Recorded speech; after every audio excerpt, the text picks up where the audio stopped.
আসসালামু আলাইকুম। নতুন আরেকটি ভিডিওতে সবাইকে স্বাগতম। আশা করি সবাই সুস্থ আছো, ভালো আছো। তো আজকে আমাদের পার্ট 3 শুরু করব আমরা। তো আজকে আমাদের প্রধান আলোচনার টপিক যেটা, সেটি হচ্ছে অণু চক্রিকা, যেটাকে আমরা ইংলিশে জানি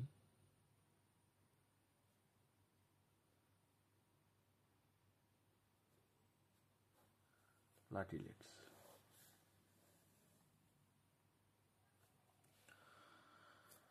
তো আমরা গত দুই ভিডিওতে আমরা জেনে আসছি যে লোহিত রক্তকণিকা সম্পর্কে এবং জেনে আসছি শ্বেত রক্তকণিকা সম্পর্কে।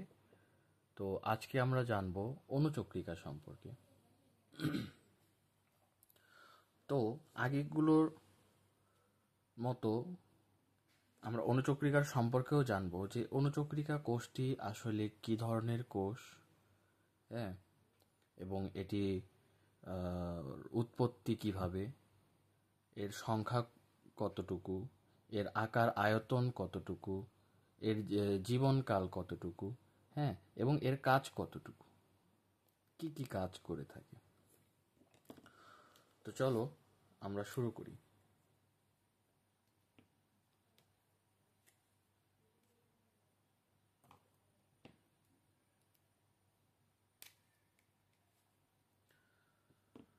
তো সর্বপ্রথম আমরা জানব যে এই অণুচক্রিকা বা প্লাটিলেট, একে আরেকটা নামে আখ্যায়িত করা হয়, সেটাকে বলা হয় থ্রম্বোসাইট।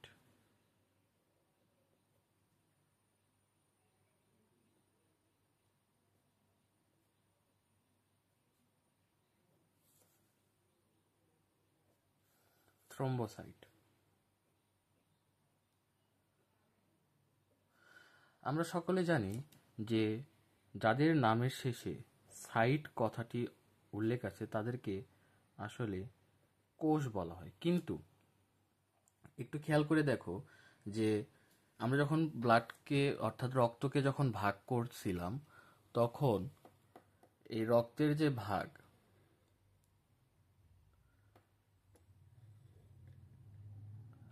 এই রক্তের ভাগকে আমরা কিন্তু কি বলছি, যে রক্ত রস এবং রক্ত কণিকা। তাহলে আমরা কিন্তু নামকরণের সময় বলতেছি যে রক্ত কণিকা, কেন কোষ বলতেছি না? কেননা কোষ হওয়ার যে কিছু ক্রাইটেরিয়া শব্দের অর্থ হচ্ছে শর্ত, কিছু শর্তাবলী আছে, সেই শর্তাবলী সে পূরণ করে না। কি শর্ত? একটি হচ্ছে বিভিন্ন অঙ্গাণু থাকতে হবে, বিভিন্ন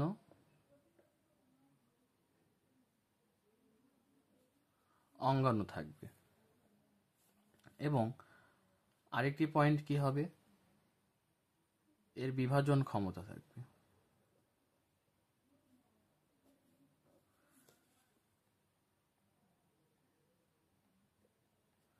বিভাজন ক্ষমতা থাকবে অর্থাৎ বিভিন্ন অঙ্গাণু বলতে কি বলতেছি, একটা কোষের যে অঙ্গাণুগুলো হয় বা যে অঙ্গাণুগুলো থাকে, সেই সকল অঙ্গাণুকেই বোঝানো হয়েছে।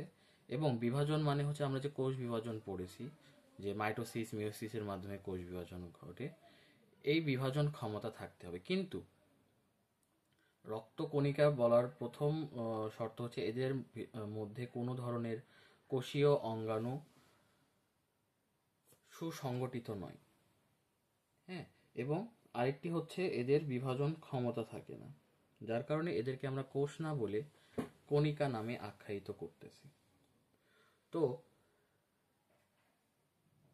এই যে থ্রম্বোসাইট বলো বা প্লাটিলেট অথবা অণুচক্রিকা, এই প্লাটিলেট অণুচক্রিকা একটি কোষ থেকে উৎপন্ন হয়, যেটাকে বলা হয় স্টেম সেল, যেটার নাম হচ্ছে মেগা ক্যারিওসাইট।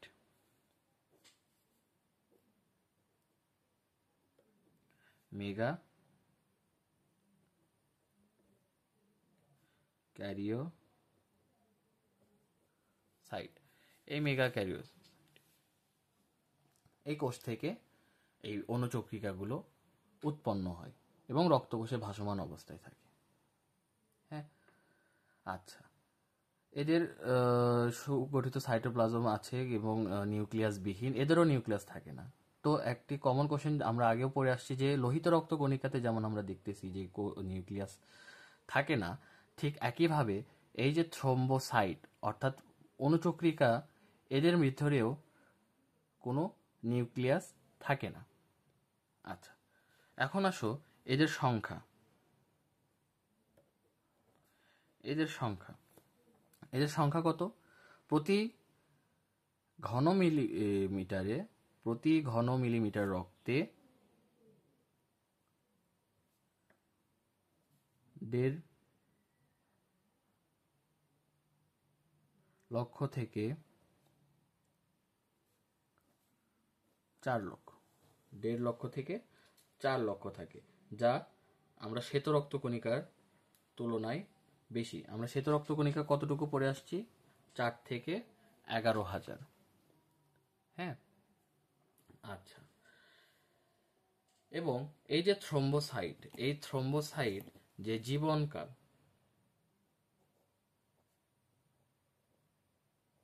এই জীবনকাল কত দিনের হয়ে থাকে?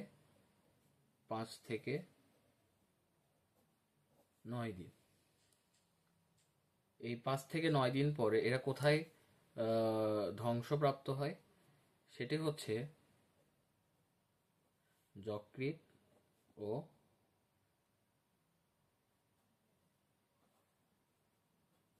প্লীহাতে। আমরা আরবিসির ক্ষেত্রেও পড়ে আসছি, আরবিসি 120 দিন পর মৃত্যুবরণ করে, অর্থাৎ সে ধ্বংসপ্রাপ্ত হয়, সেটি হচ্ছে যকৃৎ এবং প্লীহা বা স্প্লিন। আচ্ছা, এবার আসো এই রক্ত কণিকার কাজ কি, অর্থাৎ অণুচক্রিকার কাজ। এই অণুচক্রিকার যে প্রধানতম কাজ সেটি হচ্ছে রক্ত জমাট বাঁধাতে সাহায্য করে। কি করে?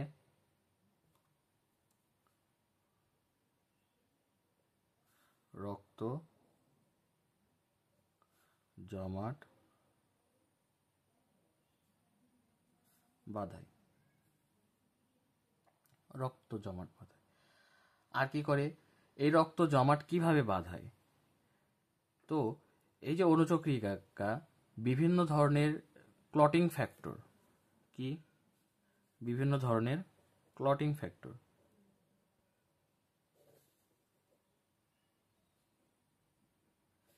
এই ক্লটিং ফ্যাক্টর সে কি করে? ক্ষরণ করে, সিক্রেট করে। এই ক্লটিং ফ্যাক্টর ক্ষরণের মাধ্যমে সে কি করে? এক ধরনের অস্থায়ী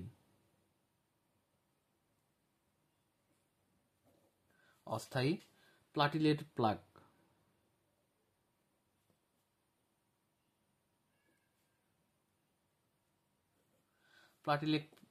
প্লাগ গঠন করে। এখন প্রশ্ন হচ্ছে যে এই প্লাটিলেট প্লাগ জিনিসটা কি আসলে? তো এই প্লাটিলেট প্লাগ এক ধরনের জাল, কি জাল, যা রক্ত বের হতে বাধা প্রদান করে। কি করে? বাধা প্রদান করে। ধরলাম যে আমাদের শরীরের কোনো একটি অংশের রক্তনালিকা কেটে গেছে, কেটে গিয়ে ভিতর থেকে রক্ত বাইরে বের হচ্ছে, শরীরের ভেতর থেকে রক্ত বাহিরে প্রবাহিত হচ্ছে। তো এই প্রবাহ বন্ধ করার জন্য কি করে? এই অণুচক্রিকা কিছু ক্লটিং ফ্যাক্টর সিক্রেট করে। এই ক্লটিং ফ্যাক্টরগুলো কাজ কি? এরা এসে প্লাটিলেট প্লাগ অর্থাৎ একটা জালিকার মতো সৃষ্টি করে, যাতে করে শরীরের ভেতর থেকে বাহিরের রক্ত বের হইতে বাধা পায় এবং একটা সময় রক্ত সেখানে জমাট বেঁধে যায়। জমাট বেঁধে রক্ত যে পরিবহন ক্ষমতা, এই পরিবহন ক্ষমতাটা কি করে? নষ্ট করে। ঠিক আছে, আরেকটা পয়েন্ট কি হইতে পারে, এর আরেকটি কাজ হচ্ছে ফ্যাগোসাইটোসিস করা।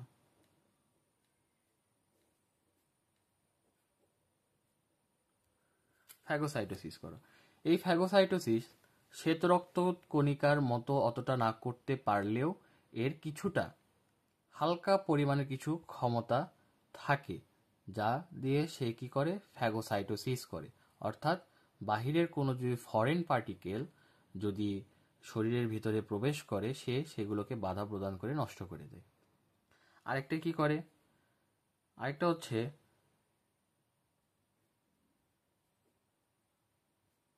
সেরোটোনিন। সেরোটোনিন নামক এক ধরনের কেমিক্যাল সাবস্টেন্স, রাসায়নিক পদার্থ কি করে? ক্ষরণ করে। এই সেরোটোনিনের কাজ কি? এই সেরোটোনিনের কাজ হচ্ছে, ধরে নাও যে একটি বড় রক্তনালী, তো যখন বলতেছি যে বড় রক্তনালী, এই বড় রক্তনালী দিয়ে নিশ্চয়ই রক্ত বেশি বেশি প্রভাবিত হবে। যদি বড় রক্তনালীর তুলনায় যদি আমরা ছোট একটা রক্তনালীর কথা চিন্তা ভাবনা করি, তাহলে সেই ক্ষেত্রে বড় রক্তনালীর তুলনায় ছোট রক্তনালিকার ভিতর দিয়ে রক্ত কিন্তু কম প্রভাবিত হবে। বুঝে গেছে? তো এই যে কম প্রভাবিত হয়, অর্থাৎ আকারের যে পরিবর্তন, অর্থাৎ বড় নালিকা দিয়ে যে পরিমাণ রক্ত যাবে, ছোট নালিকা দিয়ে কিন্তু সেই পরিমাণ রক্ত যাবে না। এই জন্যেই এই সেরোটোনিনের কাজ হচ্ছে যে বড় যে নালিকা, এর আকারটাকে সংকুচিত করে নিয়ে আসা। কি করে নিয়ে আসা? সংকুচিত করে নিয়ে আসা। এই সংকুচিত করার কাজটি করে থাকে এই সেরোটোনিন, যার ফলে রক্ত খুব দ্রুত শরীর থেকে বাহিরে বের হইতে পারে না এবং সেখানে জমাট বেঁধে যায়। আচ্ছা, আরেকটি কাজ হচ্ছে, কখনো যদি প্লাটিলেট অর্থাৎ অণুচক্রিকার সংখ্যা যদি বৃদ্ধি পায়, যদি অণুচক্রিকার সংখ্যা বৃদ্ধি পায়, তাহলে শরীরের ভেতরে রক্ত জমাট বাঁধা শুরু করে। হ্যাঁ, যেমন সব কিছুই একটি লিমিটেড অবস্থান গ্রহণ করা হচ্ছে যুক্তিযুক্ত। কোনো কিছু অতিরিক্ত কোনো কিছু ভালো না, এবং স্বল্পতাও কোনো কিছু ভালো না। একটা নির্দিষ্ট মান, একটা নির্দিষ্ট লেভেলে সব কিছুকে থাকতে হবে। হ্যাঁ, সেটা সব কিছুর ক্ষেত্রেই বলা চলে। তো আমরা বলতে পারি যে এই যে অণুচক্রিকা, যদি এর অণুচক্রিকার সংখ্যা যদি বৃদ্ধি পায়, অণুচক্রিকার কাজই হচ্ছে ভাই রক্ত জমাট বাঁধা। হ্যাঁ, তো যখন সে তার সংখ্যাগরিষ্ঠতা লাভ পাচ্ছে, তখন তার যে কাজের যে প্রবণতা সেটাও বেড়ে যাবে। তখন সে কি করবে? শরীরের ভেতরে রক্ত জমাট বাঁধা শুরু করবে। যখন শরীরের ভেতরে রক্ত জমাট বাঁধে, সেই কন্ডিশনকে আমরা কিছু ডিজিজ কন্ডিশন নামে জানি। যদি ব্রেনে অর্থাৎ মাথার ভিতরে যদি কোনো রক্ত জমাট বাঁধে, সেটাকে আমরা বলি হচ্ছে স্ট্রোক। স্ট্রোক। এবং যদি হার্টের ভিতরে কোনো যদি রক্ত জমাট বাঁধে, তাহলে সেটাকে আমরা বলি হচ্ছে হার্ট অ্যাটাক। হ্যাঁ, তাহলে যদি ব্রেনের ভিতরে রক্ত জমাট বাঁধে, সেই কন্ডিশন বা সেই অবস্থাটাকে আমরা বলতেছি হচ্ছে স্ট্রোক। এবং হার্টের ভিতরে রক্ত জমাট বাঁধার সেই অবস্থাটাকে বলতেছি আমরা হার্ট অ্যাটাক। আচ্ছা,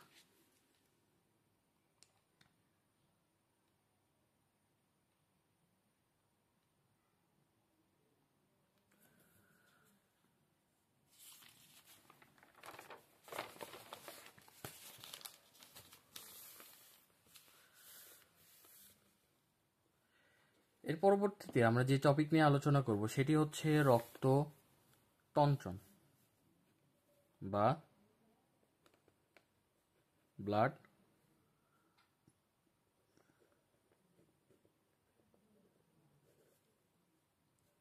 ক্লটিং।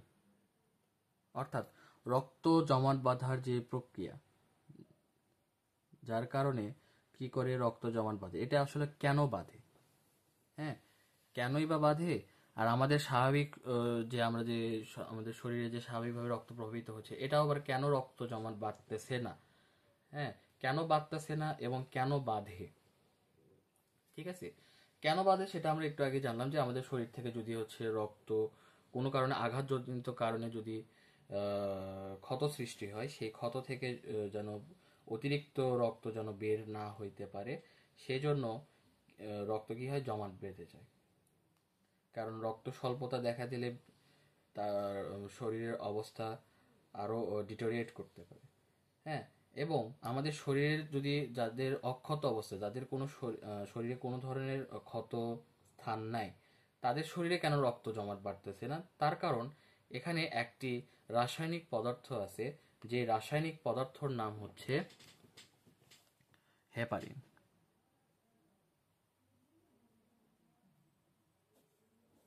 হেপারিন, এই হেপারিন নামক এক ধরনের রাসায়নিক পদার্থের কারণে কি করে, রক্ত জমাট বাঁধতে পারে না। সেটা কি সব সময়ের ক্ষেত্রে? না। আমরা যে স্বাভাবিক ভাবে আছি, এই ক্ষেত্রে রক্ত জমাট বাঁধতে দিচ্ছে না সে কে, হ্যাপারিন। কিন্তু আমার কোনো, আমি অ্যাবনর্মাল কন্ডিশনে আছে, আমি কোনো ক্ষত বা আঘাতপ্রাপ্ত হয়ে আমার যে ব্লিডিং হচ্ছে বা রক্তক্ষরণ হচ্ছে, সেক্ষেত্রেও আমার রক্ত জমাট বাঁধতেছে না। কেন বাঁধতেছে না? এই হ্যাপারিন বাধা দিচ্ছে রক্ত জমাট বাঁধার কারণে। এবং এই হ্যাপারিন বাঁধতে, রক্ত জমাট বাঁধতে দিচ্ছে না, সেটা একটা কারণ। এবং আরেকটি কারণ হচ্ছে যে আমার যে ক্লটিং ফ্যাক্টরগুলো, অর্থাৎ আমাদের রক্ত তঞ্চনের যে ফ্যাক্টরগুলো, সেই ফ্যাক্টরের ভিতরে যে কোনো দুইটি ফ্যাক্টর এর অনুপস্থিতির কারণে আমাদের রক্ত জমাট বাঁধে না। সেই দুটি ফ্যাক্টর কোনটি? একটি হচ্ছে ফ্যাক্টর নাম্বার 8, আরেকটা হচ্ছে 9, এই দুইটি ফ্যাক্টর।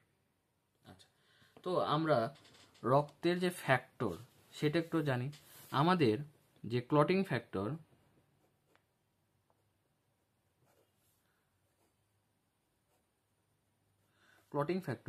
এই ক্লটিং ফ্যাক্টর কিন্তু আমাদের শরীরে 13টি বা 13 ধরনের ক্লটিং ফ্যাক্টর বিদ্যমান। এই ক্লটিং ফ্যাক্টর 13টার মধ্যে সব থেকে গুরুত্বপূর্ণ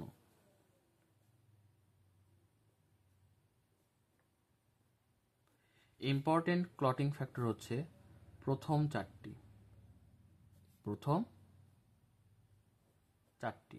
এই প্রথম চারটিকে আমরা কিভাবে মনে রাখি? তুমি যেখানে পড়ো না কেন বা যেখানে যাও না কেন, এই একটা লাইন সবাই বলে, হ্যাঁ, এই একটি লাইনের মাধ্যমে এই চারটি ক্লটিং ফ্যাক্টর মনে রাখা যায়। সেটি হচ্ছে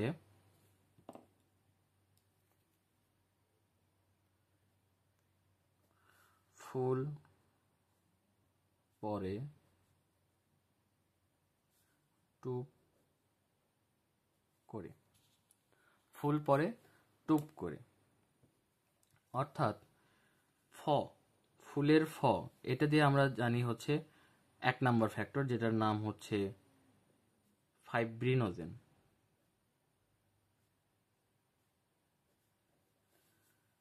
তারপরে হচ্ছে পরে,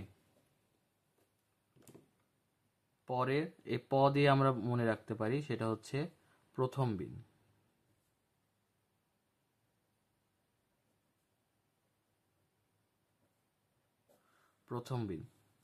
আচ্ছা, টুপ, টুপের ট দিয়ে আমরা মনে রাখতে পারি থ্রোম্বোপ্লাস্টিন।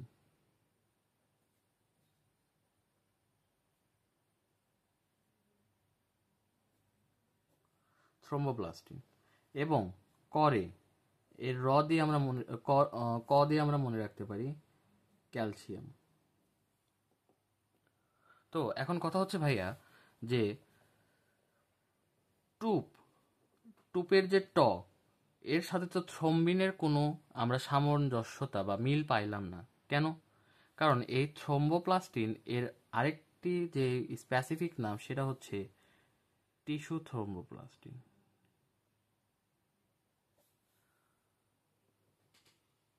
বোঝা গেছে?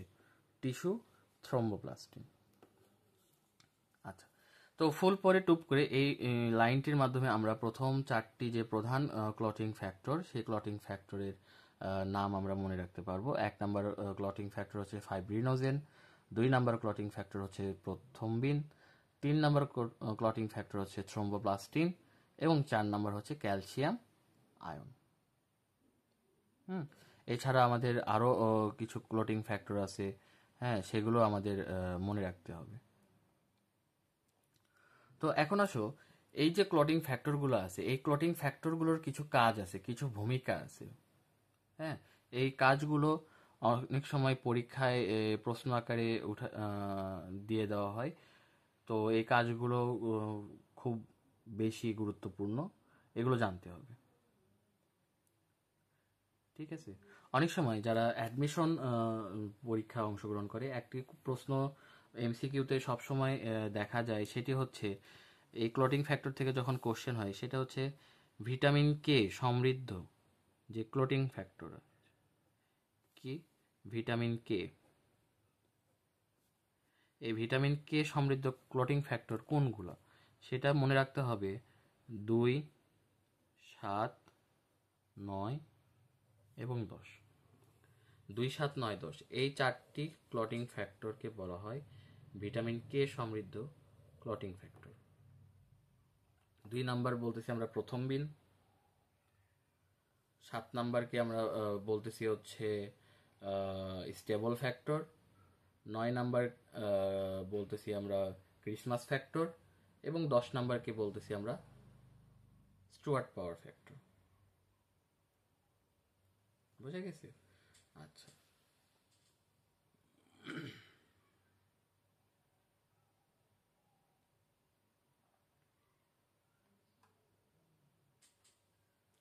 তো এখানে আমাদের কিছু কাজ জানতে হবে। যেমন ধরে দেখো, তোমাদের গাজী আজমল স্যারের বইয়ে একটি ছক দেওয়া আছে রক্ততঞ্চন, অর্থাৎ ক্লটিং ফ্যাক্টরের যে 13টি ক্লটিং ফ্যাক্টর, এই 13টি ক্লটিং ফ্যাক্টরের নাম এবং এদের কাজ সম্পর্কিত একটি ছক দেওয়া আছে। সেই ছকে তুমি যদি একটু ভালো করে খেয়াল করে দেখতে পারবা যে এখানে কিছু কিছু ক্লটিং ফ্যাক্টরের কাজ একই ধরনের, কিছু কিছু ক্লটিং ফ্যাক্টরের কাজ একই ধরনের। যেমন 3, 4, 5, 7, 8, 9, 10, 11। এই যে এই কয়েকটি যে ক্লটিং ফ্যাক্টরের কথা বললাম, এই কয়েকটা ক্লটিং ফ্যাক্টরের কাজ হচ্ছে কি করা? থ্রোম্বোপ্লাস্টিন উৎপাদনে সাহায্য করা। অর্থাৎ থ্রোম্বোপ্লাস্টিন 3 নাম্বার ফ্যাক্টর যেটা, এই 3 নাম্বার ফ্যাক্টর যে উৎপাদন, যে সহায়তা, এই সহায়তা করে।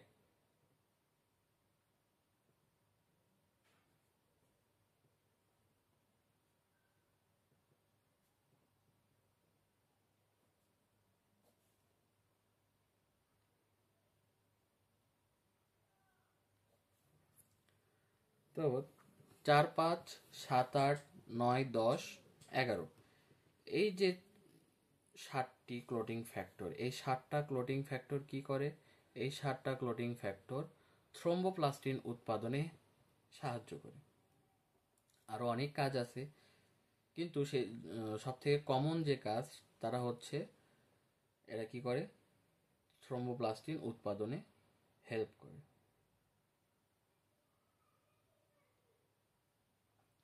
বোঝা গেছে? আচ্ছা, তাহলে আমরা পরবর্তীতে দেখি যে এই যে ক্লটিং ফ্যাক্টর, অর্থাৎ ব্লাড যে তঞ্চল বা রক্ত যে জমাট বাঁধতেছে, এই জমাট বাঁধার প্রক্রিয়াটা কি, অর্থাৎ মেকানিজম অফ ব্লাড ক্লটিং। রক্ত জমাট বাধার পদ্ধতি, এটি আমরা এখন পড়ব।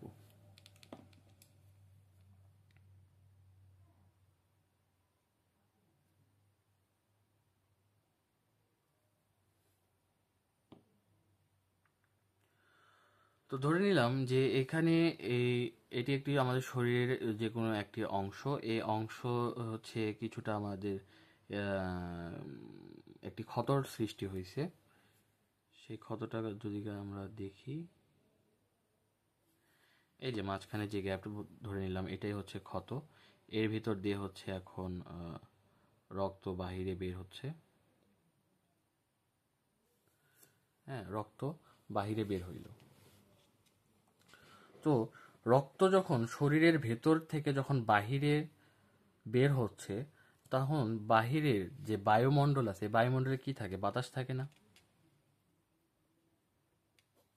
বাতাস যখন এই যে রক্তটা বাতাসের সংস্পর্শে আসে, বাতাসের সংস্পর্শে আসার সাথে সাথে সে কি করে, এই যে আমরা হ্যাপারিন, হ্যাপারিন এই হ্যাপারিন নামক যে রাসায়নিক উপাদান, এর কাজ করার যে ক্ষমতা, কাজ করার ক্ষমতা নষ্ট করে দেয়। কাজ করার ক্ষমতা নষ্ট করে দেয়। কে দেয়? হ্যাপারিন। অর্থাৎ হচ্ছে বাতাসে সংস্পর্শে আসার সাথে সাথে কি করে, যে 3 নাম্বার অর্থাৎ আমাদের যে ক্লটিং ফ্যাক্টরটা আছে, সেই ক্লোটিন ফ্যাক্টরটি কি করে, আমাদের শরীরে হ্যাপারিনকে নিষ্ক্রিয় করে দেয়, যার ফলে হচ্ছে রক্ত আর প্রবাহিত হইতে পারে না। কারণ হ্যাপারিনের কাজ কি? হ্যাপারিনের কাজ হচ্ছে রক্ত যে জমাট বাঁধা, এটা নষ্ট করে দেয়। হ্যাঁ, তো হ্যাপারিন যদি কার্যকরী অবস্থায় থাকে তাহলে তো আমরা রক্তকে জমাট বাঁধাইতে পারবো না। তো রক্তকে আমাদের জমাট বাঁধাইতে হইলে কি করতে হবে? হ্যাপারিনের যে কার্যকরী ক্ষমতা, এই ক্ষমতাটাকে আমাদের নষ্ট করে দিতে হবে। বোঝা গেছে? তো এই কাজটি করে কে? আমাদের যে ক্লটিং ফ্যাক্টর, যে 3 নাম্বার ক্লটিং ফ্যাক্টর, অর্থাৎ থ্রম্বোপ্লাস্টিন।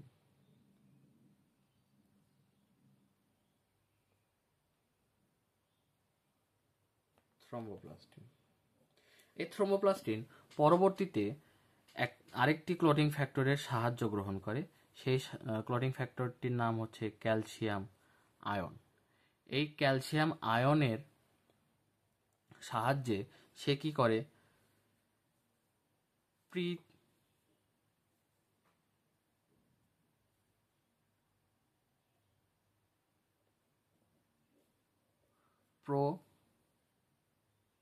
প্রথম্বিন,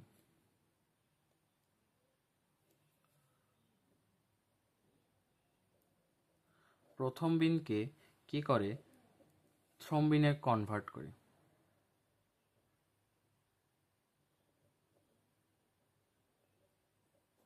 থ্রম্বিনে কনভার্ট করতেছে বা রূপান্তরিত করতেছে। একটা জিনিস সবসময় মাথায় রাখবা, যে কোনো শব্দের শেষে শেষে জেন অথবা শুরুতে যদি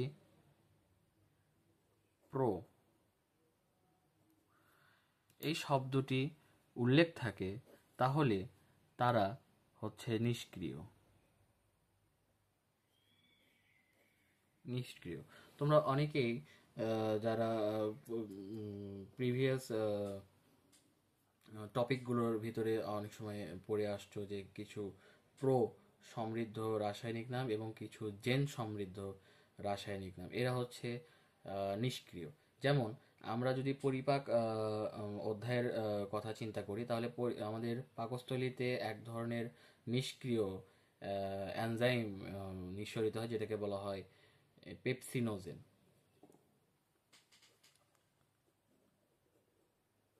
পেপসি নোজেন। এই যে দেখো, এই যে পেপসিনোজেন, এই পেপসিনোজেনের নামের শেষে কিন্তু জেন আছে, বোঝা গেছে? এই জেন শব্দটা থাকার মূল কারণ হচ্ছে সে নিষ্ক্রিয়, তার কোনো যে সক্রিয় যে কাজ করার ক্ষমতা বলি সেটি থাকে না। ঠিক একইভাবে যখন থ্রোম্বোপ্লাস্টিন এবং যখন ক্যালসিয়াম আয়ন অর্থাৎ 3 নম্বর ক্লটিং ফ্যাক্টর এবং 4 নম্বর ক্লটিং ফ্যাক্টর যখন একে অপরের সহযোগিতায় প্রোথ্রম্বিন প্রোথ্রম্বিন অর্থাৎ নিষ্ক্রিয় থ্রম্বিনকে সক্রিয় থ্রম্বিনে কনভার্ট করে। ঠিক আছে, এখন এই সক্রিয় থ্রম্বিন কি করে, আমাদের যে রক্তরসে যে 1 নম্বর ক্লটিং ফ্যাক্টর, এবার মাঠে নামতেছে 1 নম্বর ক্লটিং ফ্যাক্টর কে, ফাইব্রিনোজেন।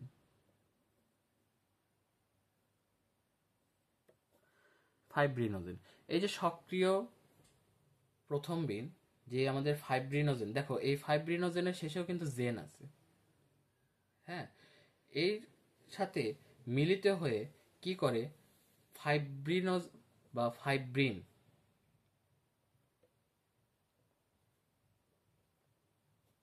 ফাইব্রিন নামক এক ধরনের মনোমার তৈরি করে। মনোমার মানে হচ্ছে একটি, এই মনোমার তৈরি করে। সেই মনোমার পরবর্তীতে কি করে, একটি পলিমার গঠন করে, পলিমার অফ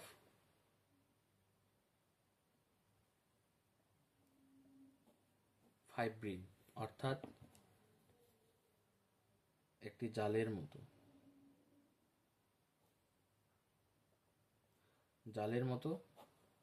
গঠন ধারণ করে। এই যে জালের মতো গঠন যে ধারণ করলো, এই জালের মতো গঠন ধারণ করার ফলে যে রক্তটা কি হইতে পারে না, বাহিরে আর বের হইতে পারে না। হ্যাঁ, সে কি করে, ওখানেই আটকা পড়ে যায়, যার ফলে রক্ত যে তার যে বাহিরে বের হওয়ার যে প্রবণতা, এই প্রবণতাটা অনেকটাই কমে যায়। বোঝা গেছে? এইভাবে আমাদের যে ক্লটিং ফ্যাক্টরগুলো, এই ক্লটিং ফ্যাক্টরগুলো কাজ করে আমাদের যে ক্ষতস্থান থেকে যে রক্ত প্রবাহের যে প্রক্রিয়াটা, এই প্রক্রিয়াটাকে বন্ধ করে দেয়, যাতে করে অতিরিক্ত রক্ত যেন আমাদের শরীর থেকে বের না হয়।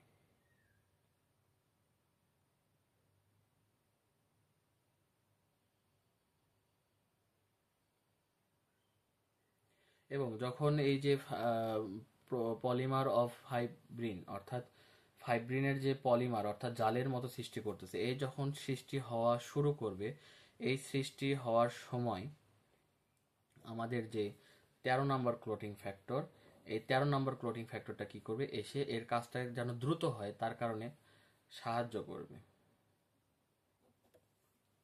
ঠিক আছে, সাহায্য করবে এবং এদের সাহায্যর ফলে কি করবে, রক্তটা তাড়াতাড়ি জমাট বেঁধে যাবে। এখন সেই সময়টা কতটুকু সময়ের মধ্যে রক্ত জমাট বাঁধে,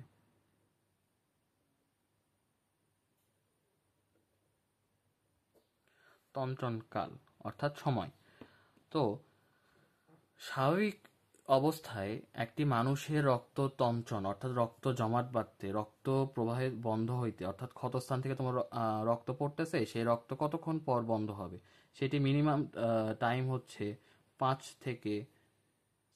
থেকে 5 মিনিট। 4 থেকে 5 মিনিটের মধ্যে তার রক্ত পড়া বন্ধ হইতে পারে। কিন্তু তার ক্ষত যদি একটু বড় হয়, সেই ক্ষেত্রে রক্ত তঞ্চনকালের সময় বৃদ্ধি পেতে পারে।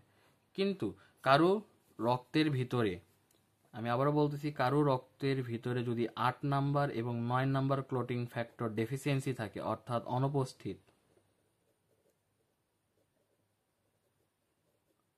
অনুপস্থিত থাকে, তাহলে এই প্রক্রিয়া সম্পাদিত হইতে ব্যর্থ হবে, অর্থাৎ তার রক্ত ঠিকভাবে জমাট বাঁধবে না, রক্ত বের হইতেই থাকবে, যেই কন্ডিশনকে আমরা বলতেছি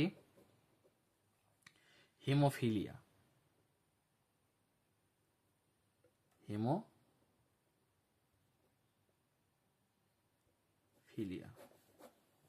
হিমোফিলিয়া হচ্ছে রক্ত বের হওয়ার যে প্রবণতা, অর্থাৎ রক্ত বের হচ্ছে তো হচ্ছে, তার কোনো বন্ধ হওয়ার নাম নেই। এই যে অবস্থাটা, এই অবস্থাটাকে আমরা বলতেছি হিমোফিলিয়া। বুঝে গেছে? আচ্ছা, তো আমরা পরবর্তী দেখি যে আমাদের পরবর্তীতে কি আলোচনা করা আছে। তোমাদের বইয়ে আলোচনা আছে, একটি পার্থক্য দেওয়া আছে। সেই পার্থক্যটি হচ্ছে যে লিম্ফ, এবং সেই টপিকের আগে একটি পার্থক্য, যে পার্থক্যর কথা বললাম সেটা হচ্ছে প্লাজমা অ্যান্ড সিরাম। প্লাজমা এবং সিরাম, এই দুটি অংশের ভিতরে তুলনামূলক পার্থক্য একটি ছক দেওয়া আছে, যেটা কখনো কখনো পরীক্ষায় চলে আসে।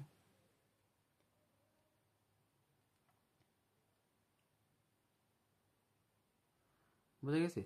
তোমাদের সব থেকে বেশি গুরুত্বপূর্ণ হচ্ছে, তোমরা যদি এই পার্থক্যটা যদি একটু পড়ে ফেলো, তাহলে সেক্ষেত্রে যদি পরীক্ষায় কখনো প্রশ্ন দিয়ে দেয়, সেক্ষেত্রে তোমরা ঠিকভাবে অ্যান্সার করে আসতে পারবে ইনশাল্লাহ, আশা করা যায়। আমরা চলে যাই পরবর্তী টপিকে।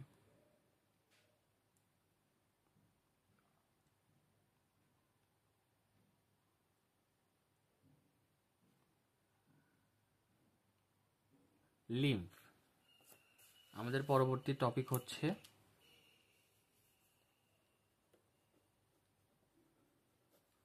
লসিকা বা লিম্ফ। এই লসিকাটা জিনিস কি? হ্যাঁ, লসিকাটা নামকরণ করা হইল বা কেন? কি এমন আছে যে তার নামকরণ লসিকা করা হইল? তো লসিকার যে সংজ্ঞা তোমাদের বইয়ে দেওয়া আছে, সেটি হচ্ছে যে টিস্যু গঠনকারী কোষের ফাঁকা স্থানে অবস্থিত বর্ণহীন তরল পদার্থকে লসিকা বলে। অর্থাৎ আমরা কিছু কোষের ফাঁকা জায়গা দেখতে পাই, যে ইন্টারসেলুলার স্পেস, অর্থাৎ কোষের ফাঁকে ফাঁকে, অর্থাৎ যে টিস্যু গঠন করতে, টিস্যু কিভাবে গঠন হয়? একগুচ্ছ কোষ। এই যে একগুচ্ছ কোষ, এই কোষে তো অসংখ্য কোষ থাকে। এই কোষের মধ্যে যে জায়গাগুলো, ফাঁকা জায়গাগুলো, অর্থাৎ যেখানে আমি আমার রেড কালার ইউজ করতেছি, এগুলো ধরে নেওয়া হচ্ছে কোষের ফাঁকা জায়গা।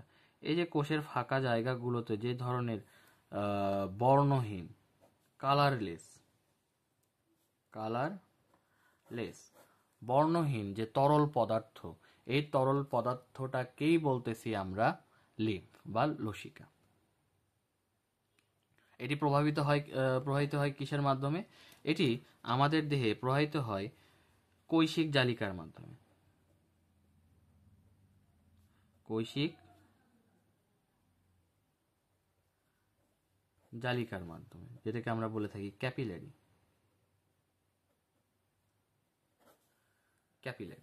এই ক্যাপিলারির মাধ্যমে কি করে লসিকা প্রভাবিত হয় এক স্থান থেকে অন্য স্থানে।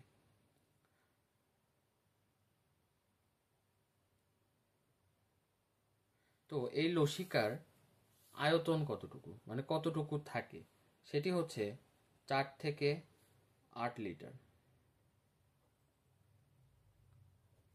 4 থেকে 8 লিটার যে লিম্ফ বা লসিকা আমাদের দেহে অবস্থান করে।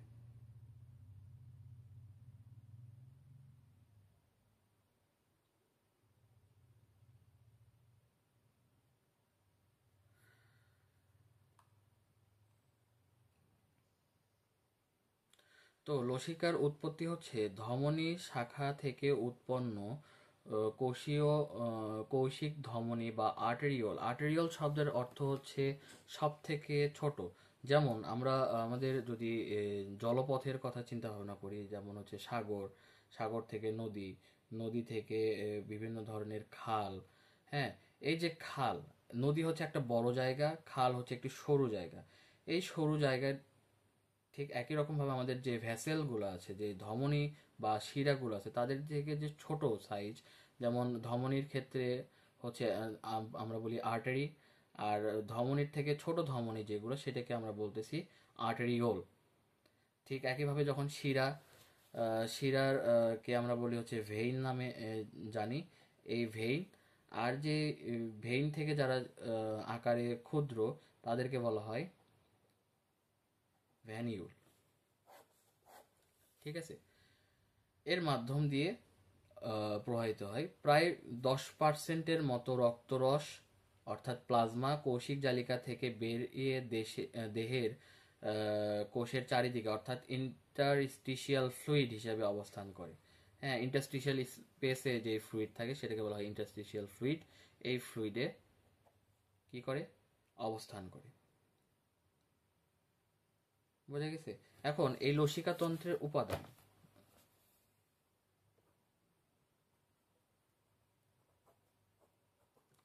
এই লসিকার উপাদান হচ্ছে প্রায় অ্যাবাউট 94%, অর্থাৎ 94 ভাগ কি থাকে, ওয়াটার,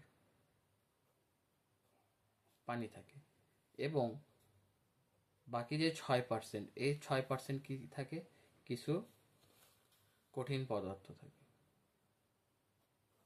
কঠিন পদার্থ থাকে, বোঝা গেছে?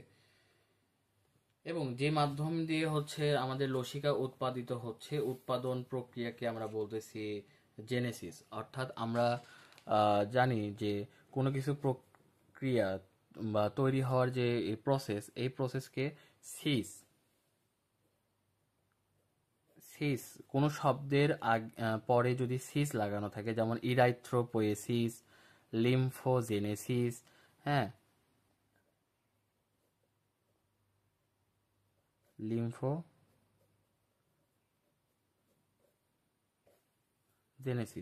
এই যে লাস্টে যে সিস আছে, এর অর্থ হচ্ছে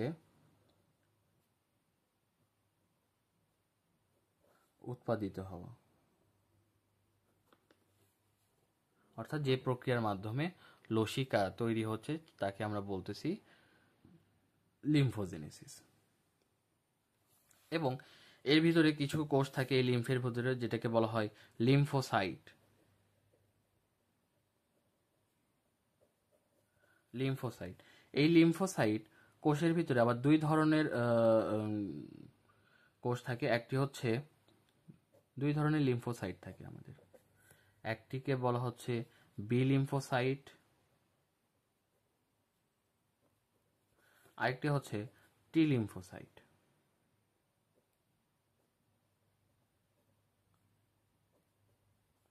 টি লিম্ফোসাইট, বি লিম্ফোসাইট এবং টি লিম্ফোসাইট। এই যে বি লিম্ফোসাইট বা টি লিম্ফোসাইট, এটা আসলে আসতেছে কই থেকে?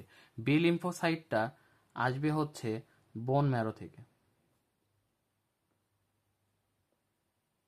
বোন ম্যারো অর্থাৎ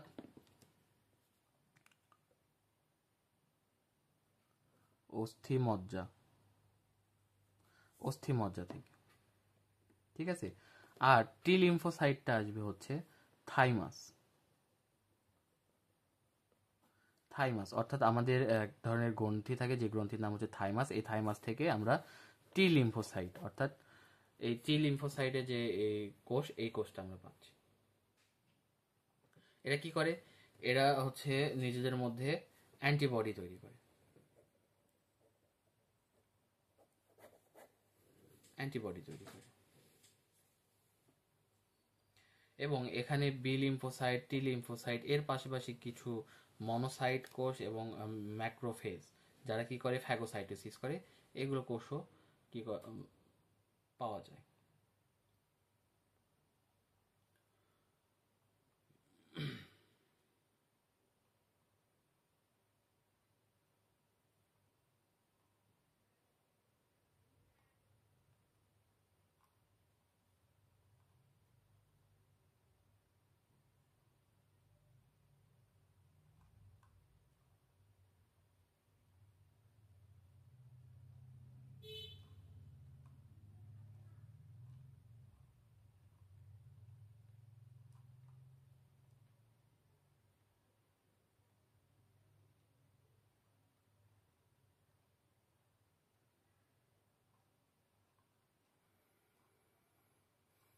এখন আমরা যেটা পড়বো সেটা হচ্ছে লসিকার কাজ। আসলে আমাদের শরীরে যা কিছু থাকে সব কিছু কারো না কারো কিছু না কিছু কাজ অবশ্যই থাকবে। সে কাজগুলো আমাদের জানতে হবে। কাজগুলো হচ্ছে ভেরি ভেরি ইম্পর্টেন্ট। তো লসিকার কাজ কি? একটি হচ্ছে স্নেহ পরিবহন, অর্থাৎ আমাদের যে লিপিড জাতীয় যে সাবস্টেন্সগুলো আছে সেই সাবস্টেন্সগুলো পরিবহন করে। কি কি পরিবহন করে? একটি হচ্ছে লিপিড, তারপরে হচ্ছে প্রোটিন, ঠিক আছে, তারপরে হচ্ছে কিছু অক্সিজেন অ্যান্ড নিউট্রিশন, নিউট্রিশন, হ্যাঁ, তারপরে হচ্ছে প্রতিরক্ষা স্বরূপ কিছু হচ্ছে ডিফেন্স সেল এরও পরিবহন করে, হ্যাঁ, কিছু অ্যান্টিবডি পরিবহন করে, এবং বজ্র পদার্থ নির্গমনের জন্য সেগুলোকে পরিবহন করে এক জায়গা থেকে অন্য জায়গায় নিয়ে যায়, যাতে করে সহজেই এগুলো শরীর থেকে বের হয়ে যেতে পারে। হ্যাঁ, এগুলো হচ্ছে মোটামুটি একটি লসিকার কাজ। এরপরে যে এই যে লসিকা, প্রত্যেকটা জিনিস পরিবহন, এগুলো তো আমরা যে পড়তেছি সেগুলো সব কিছু হচ্ছে তরল পদার্থ। এই তরল পদার্থ যে আমরা বললাম যে এক স্থান থেকে অন্য স্থানের যে চলাচল, এক স্থান থেকে অন্য স্থানে চলাচল হইতে গেলেও এদের একটি পথ লাগে, একটি জায়গা লাগে, যে জায়গার ভিতর দিয়ে বা যে পথ দিয়ে তারা হচ্ছে যাতায়াত করে সেটিকে বলা হচ্ছে লসিকা তন্ত্র। লসিকা তন্ত্র। লসিকা তন্ত্র একটা যে ভিতর দিয়ে হচ্ছে তন্ত্রের মধ্যে দিয়ে হচ্ছে লসিকা রস বা লসিকা প্রবাহিত হয়।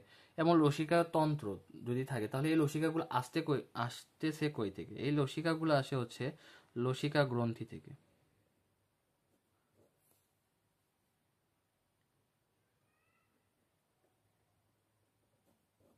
লসিকা গ্রন্থি থেকে,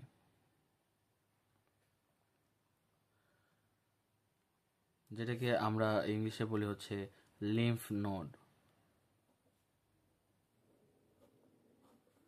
লিম্ফ নোড। এই লসিকা গ্রন্থি থেকে আমাদের লসিকা নির্গত হয়। এই লসিকা আবার পরবর্তীতে লসিকা তন্ত্র, একটা তন্ত্র, একটাতে তাদের যাতায়াতের যে রাস্তা, এই রাস্তা দিয়ে এক স্থান থেকে অন্য স্থানে প্রভাবিত হয়।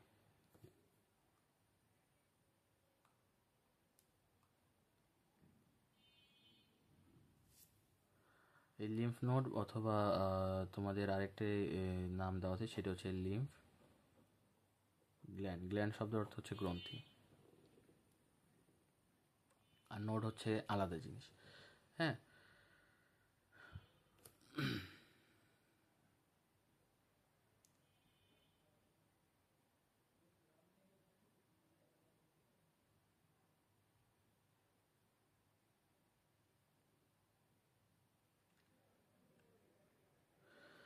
তো আমাদের যে লসিকা তন্ত্র, এই লসিকা তন্ত্র হচ্ছে কিছু নালিকা দ্বারা গঠিত, অর্থাৎ লিম্ফ ভেসেল। এই লিম্ফ ভেসেলগুলা হচ্ছে দুই ধরনের, একটি হচ্ছে অন্তর্মুখী লসিকা নালী আর একটা হচ্ছে বহির্মুখী লসিকা নালী। হ্যাঁ, তো এটি যে দুইটি লসিকা নালী যা এক স্থানে মিলিত হয়েছে সেটা কোথায়? একটা আছে হচ্ছে রাইট লিম্ফেটিক ডাক্ট, যেটাকে আমরা বলি হচ্ছে রাইট লিম্ফেটিক ডাক্ট, অর্থাৎ ডান লসিকা নালী।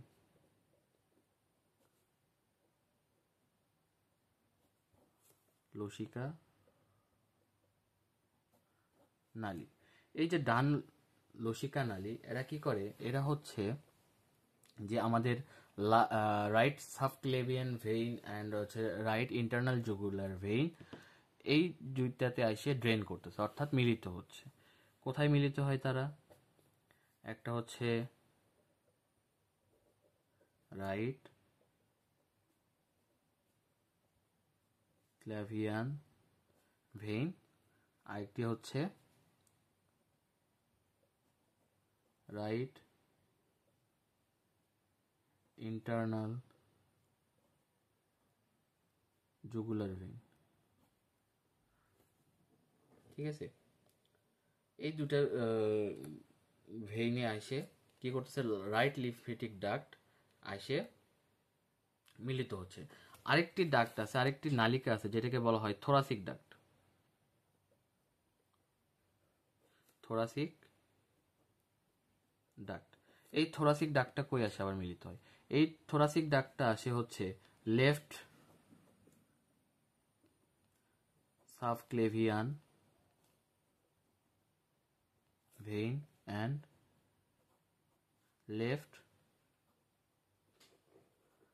Internal jugular vein. Left subclavian vein and left internal jugular vein, এই দুইটা কাছাকাছি এসে কি করতেছে, থোরাসিক ডাক্টটা এই দুইজনের সাথে মিলিত হচ্ছে। ঠিক আছে, মিলিত হয়ে তাদের পরবর্তী যাত্রা শুরু করতেছে। তো এইটা গেল লসিকা তন্ত্রের ভিতরের যে আমাদের লসিকা নালীগুলো আছে সেটি সম্পর্কে, এবং আমাদের শরীরে কিছু লসিকা গ্রন্থিও আছে যা লসিকা তন্ত্রের অন্তর্ভুক্ত। আমাদের শরীরে 5 ধরনের লসিকা গ্রন্থি থাকে। কয় ধরনের?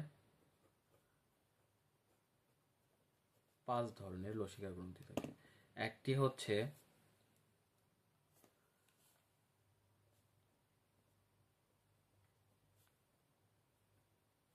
লিম্ফ নোড,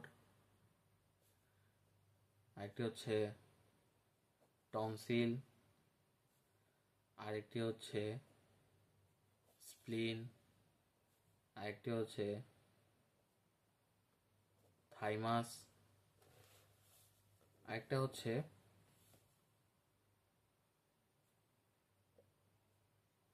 লাল অস্থিমজ্জা।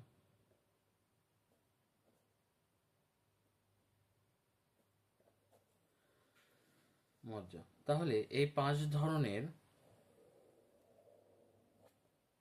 কি লসিকা গ্রন্থি আমাদের শরীরে বিদ্যমান। এই 5 ধরনের লসিকা গ্রন্থি থেকে কি হয়, লসিকা নালীর মাধ্যমে লসিকা নির্গত হয়।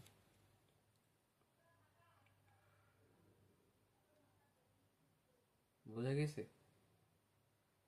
তো আজকে এই পর্যন্তই আমরা আমাদের সেশনটা রাখবো, কারণ এর বেশি ভিডিওটা অনেক বেশি লেন্দি এবং ডিউরেবল হয়ে যাবে, যার কারণে হচ্ছে অনেকেরই বুঝতে প্রবলেম হচ্ছে, কারণ অনেক কন্টেন্ট, এই এত কন্টেন্ট একসাথে মনে রাখা ডিফিকাল্ট। আমরা সেই জন্য এই ক্লাসগুলোকে প্রত্যেকটা ভাগে পার্ট বাই পার্ট করে করে তোমাদের সামনে রিপ্রেজেন্ট করার চেষ্টা করতেছি, যাতে করে কন্টেন্টগুলো যাতে বেশি প্রেশার, বেশি লোড না পড়ে আমাদের ব্রেনের উপর, যাতে ছোট ছোট টপিক আকারে আমরা সাবমিট করার চেষ্টা করবো, যাতে সবার কাছে বুঝতে প্রবলেম হয়।